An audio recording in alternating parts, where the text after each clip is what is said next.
خان عبدالغفار خان کب پیدا ہوئے؟ 1899 میں۔ خان عبدالغفار خان کہاں پیدا ہوئے؟ عثمانزے 410۔ خان عبدالغفار خان کے والد کا کیا نام تھا؟ بہرام خان۔ خان عبدالغفار خان کا دلی لگاؤ کن شخصیات سے تھا؟ مولانا محمود الحسن اور حاجی صاحب اورنگزیب۔ پختونوں کی اصلاح کے لیے آپ نے کیا کیا؟ آزاد مدرسے بنائے۔ انگریزوں کے ظالمانہ قوانین کی وجہ سے آپ نے کون سی تحریک شروع کی؟ خدائی خدمتگار کی تحریک۔ آپ نے تقریباً کتنے سال تک جیل میں گزارے؟ تقریباً 37 سال۔ خان عبدالغفار خان پر اب تک کتنی پی ایچ ڈیز ہو چکی ہے؟ تقریباً 6۔ خان عبدالغفار خان کے بچوں کے نام؟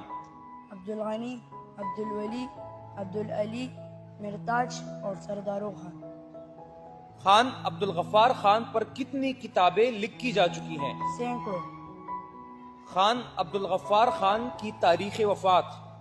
30 جنوری 1988۔ خان عبدالغفار خان کو کون کون سے ایوارڈز دیے گئے ہیں؟ Amnesty international, پرائزنر of کنسائنس، Jawahar Lal Nehru award, Bharat ناتم۔